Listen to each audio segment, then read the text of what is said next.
Alright, sup fellow citizens, welcome back to the Path of Rage and our coverage this past week of the news in Star Citizen.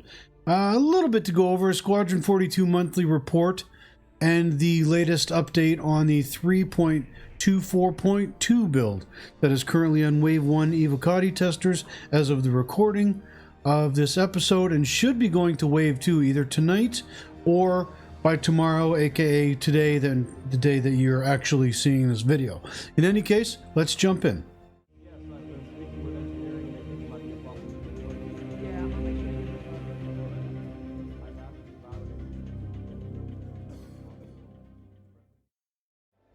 Starting off with this month's Squadron 42 report, or pardon me, the September Squadron 42 monthly report. On the AI tech team side, they were enabled designers to set schedule areas and tags for the NPCs that basically make it easier for the designers to place them throughout levels without having to script them entirely for that. They also made improvements on the performance of the observation that the NPCs have, how they react to the world around them through vision and perception, so that, for example, if an NPC is closer to a player, they will be more responsive than ones further away, which, you know, you would think only makes sense. And they've also improved zone queries made by NPCs significantly. I don't know exactly what that means, but hey, anything that makes the game run better. The AI Social Strike team spent September working on social scenes in areas such as ship hangars, gyms, bridges, you know, the barracks, in order to add additional life and utility to these areas through the NPC behaviors. The animation team worked on improving the flow and overall feel of being in 0G, from everything like weapon reloading all the way to how players act in the environment, to improve the overall AI for 0G and fixed a few bugs in the code. They knocked out more of the remaining animations for the game, which is nearing completion, and they're going to bring all these facial animations, starting with the key cast characters, forward to improve them all. And the motion capture team assisted in gameplay with Body Type 2 for various gameplay story sections. The art environment team worked on key chapters and tried to make sure that the lighting and the art is as high fidelity and cinematic as possible. And they looked at dynamic environmental destruction and try to figure that out on a planet side content for chapter 7. I'm interested in seeing how that goes. I'm a big fan of destruction in first person shooters, especially when you're using high powered weapons like rocket launchers or whatnot. A wall should not just shrug them off if it's made out of stone. There should be a believable amount. So I'm looking forward to seeing how this plays out in Squadron 42. The gameplay story team basically continued to polish. That's mostly what they're doing across the board, of course. That is what Chris said at last CitizenCon, but they used a little bit more motion cap to improve a couple of scenes in Chapter 4. They restructured a complex scene in Chapter 3, just again to make it flow better and feel more organized and just more, you know, realistic. A number of scenes in Chapter 13 were blocked by a problem with the level, so they've submitted a fix for that. And they continued making steady progress on more scenes in Chapter 15, implementing a significant amount of performance capture data. On the narrative side, they were using the scanning mechanic improvements to flesh out the information that players are going to get for scanning corpses to find out information about them. There have been improvements made to how scanning information is applied and how it can be properly localized to other languages. They also did a moment-by-moment analysis of one of the more narratively intense levels, as it says here, to refine the dialogue, environmental storytelling, and they also wrote several dialogue lines for automated systems that will play in the chapters to create a proper narrative atmosphere. And finally, the VX team continued working towards current milestones with supporting cinematics, gameplay, locations, and weapons teams. This is pretty much standard and par for the course now. Ever since last CitizenCon, this is pretty much what the VFX team has said. They're just continually refining the virtual effects and the visual effects for the entire game. They will do that right up till the game launches, and continuing going on with just the PTU and the MMO version of this, not just Squadron 42 in the single player game. And that's it for the Squadron 42 update. And I have to say, this is definitely the single shortest monthly update that I think they've ever put out for Squadron 42. If those of you watching right now know I'm wrong, sound off in the comments below. I'd like to know how long ago it's been since one this short came out.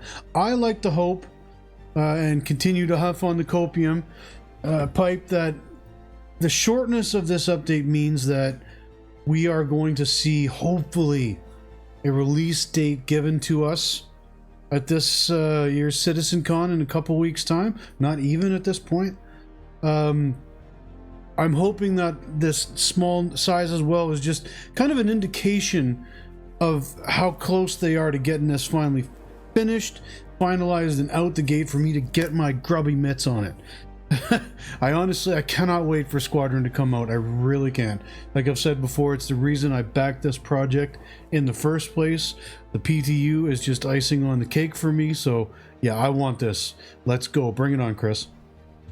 Now, before we talk about the latest PTU Wave 1 build that's up, Bosejo did a quick post-mortem on the server meshing test number D that just went by on the past week, and the results that they found of it. I was not able to get in on that one.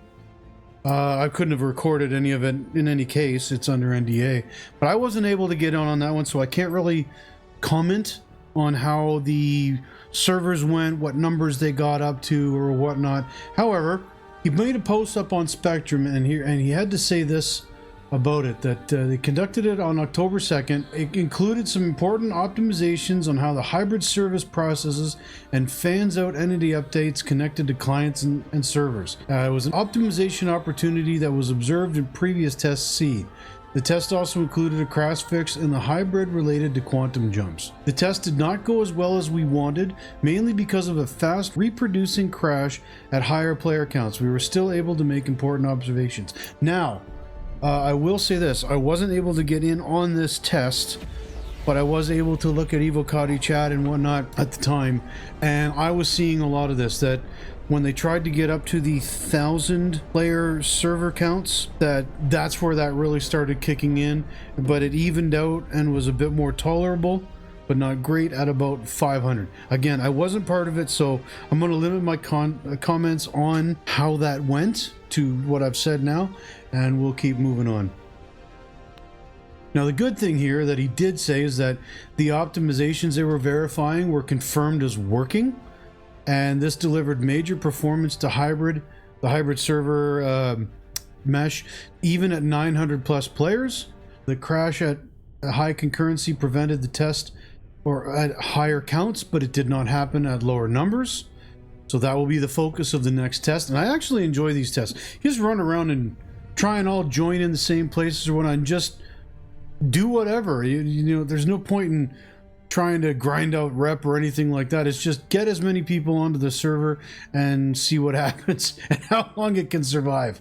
Some stalls were still occurring on large streaming batches. Some players were getting damaged from reported teleports, especially with players close to each other.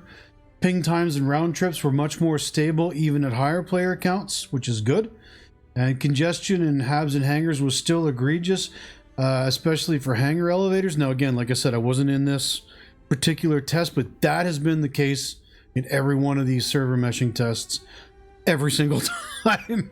I'm not surprised by that whatsoever. Full trams in densely populated areas in the spaceports has been so far, and imagine in this test was, like they said, great to see, because yes, there were times when I would get on the Area 18 tram in this and there'd be 12 or 13 people on the tram with me. They might all appear there halfway through the trip as if by magic, but they were there, and it's cool to see that many other players running around. So, and finally, moving on to the current 3.24.2 build. And again, as of the recording of this video, it is currently running in PTU for Wave 1, I believe. Yeah, and they said that they'll probably watch it for a couple of hours and maybe post it up to Wave 2 as of the recording of this video. So when you watch this, it might already be at wave 2. It's not really anything new from the last time.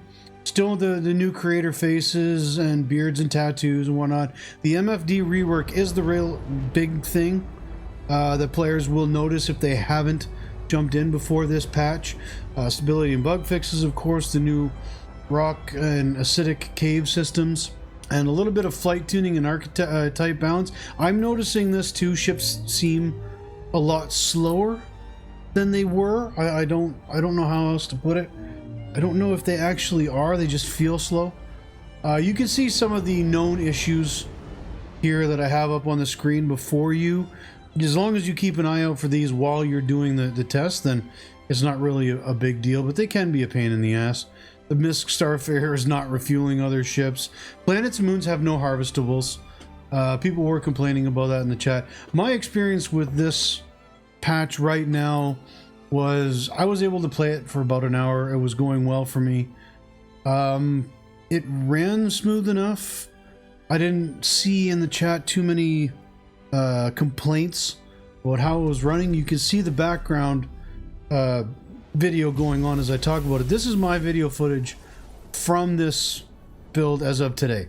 So it ran well enough. I had a couple of problems with one mission not completing whatsoever, like just 5 enemies didn't show up, and another mission where I died because all of my weapon inputs stopped working. I couldn't switch guns. I couldn't put the gun away. I couldn't aim it. I couldn't pull it out when it did come, or when I was able to put it away. It just, everything stopped working. It was weird. I don't know if it was server desync or just a bug on my end though. So now one thing I do want to point out here in the features and gameplay, they have this line: weapon controller added actions to allow firing weapon groups independent of whether they are selected or not. This set off a firestorm in the chat about this patch because they made it so that you could only fire one weapon group at a time. So your left mouse button, that was it. Your right mouse button is bound to zooming in for the precision mode. This wasn't a big deal, I think, for mouse and keyboard and specifically the controller users, although I don't know how you'd play this game with a controller. But apparently it was quite a big deal for the people who take this game a bit more seriously and had the actual dual joysticks, like they're flying a cockpit. They used to be able to fire separate weapon groups from those sticks at the same time, which only makes sense. This patch, when it first came out, took that ability away. However, Yogi was on Spectrum and they got this one reverted very, very quickly because it was obvious nobody liked this one. They touched up some ships and vehicles, you know, further polished to vehicle and ship renders. Horizontal recoil on the rifles have been tuned down a bit to make them a bit more consistent with SMGs. This, I think, is a good call because as it stands, there's no real reason to take them over an SMG. An SMG will do the damage you need at a closer range, but because of the recoil, it didn't really make sense to go to an assault rifle. It just didn't. They did a couple of balance tweaks to SMGs and sniper rifles as well. So now on a sniper rifle, for example, your bullet will go a little bit over twice as long before you start getting damage fall off, which it makes a lot of sense. They are weapons designed to be shot at a distance, not up close. And that is going to do it for this update of Star Citizen news. It's slim pickings this week. Again, we're still in the info shutdown until CitizenCon, which is coming up very, very soon. I'm very much looking forward to that. Depending on when it comes out, what day it's on, and what my work schedule is going to be, because I am going back to work this week. But if my work schedule allows it, I am actually planning to live stream CitizenCon if possible. I don't know. I'll put notification up for it on the channel for those of you who are interested if I do go ahead and do that. In the meantime, like I said, that's it for this episode. If you thought I did a good job and liked what you heard, give me a thumbs up and subscribe and hit that notification. Subscribe if you're new to help me beat that algorithm, grow the channel a little bit. And until next time, I've been Rage at Games, and I will see you in the verse. Bye-bye.